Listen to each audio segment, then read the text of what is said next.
Here we go, Baruch Hashem, round 2.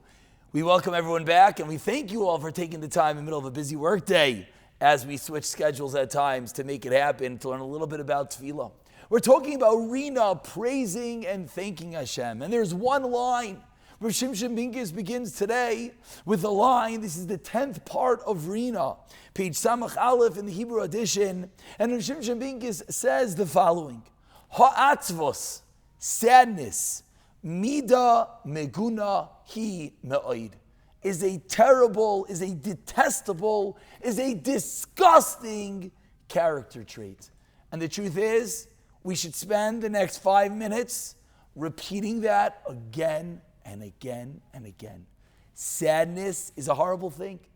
No one likes to be sad, and he goes on to explain in vivid detail.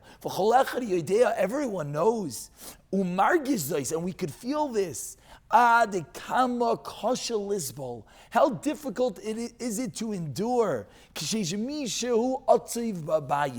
when there's so much sad in the house. You know, you come into the office and you see that worker who clearly had a bad night, had a rough morning, the coffee didn't work out so well, and what does everyone do? Just stay away, stay away, stay away. Good morning. Says Rav Shimshon Pincus, when someone is sad, the whole house is sad. No one wants to be around that. And he says, certainly in a special place,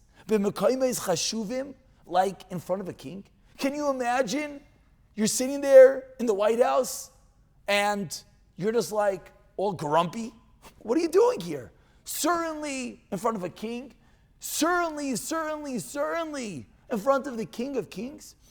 You're standing there sad. You're standing there downcast. You're walking around and you're acting in a negative manner.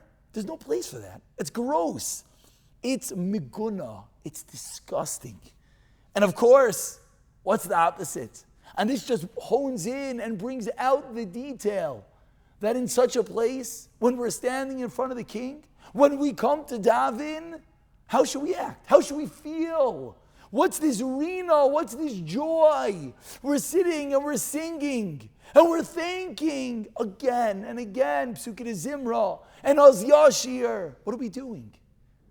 We're in joy over the ultimate privilege to be able to talk to the king. And he goes on to explain him a bit deeper.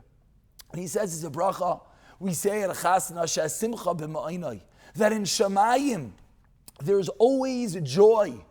Why is there always joy? Why is there always Simcha in Shamayim? He explains, the reason is because in Shamayim, there's always new malachim being created. We all know this idea. You do a mitzvah, you do something good, another malach is created.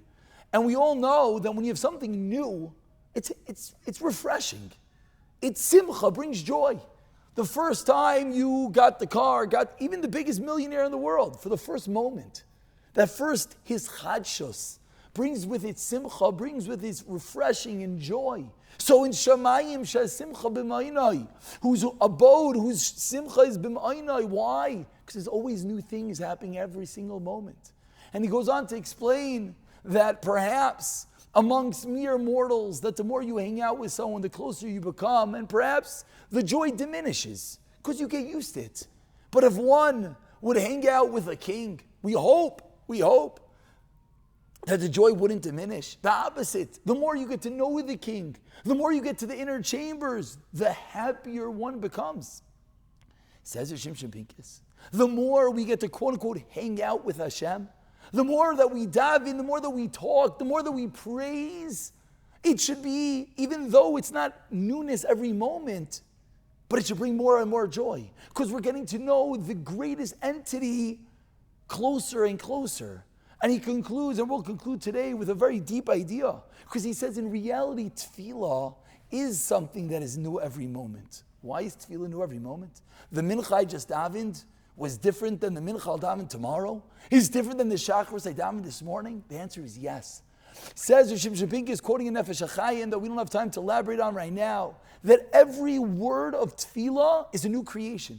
And it's a creation that's been created when you say it, and it will never come back. So at every moment of tefillah, of course, that itself should bring the greatest of joys. We'll go a little bit deeper into this point tomorrow as we start to understand how terrible atzvos is and how incredible simcha, joy, praise is. Chavra.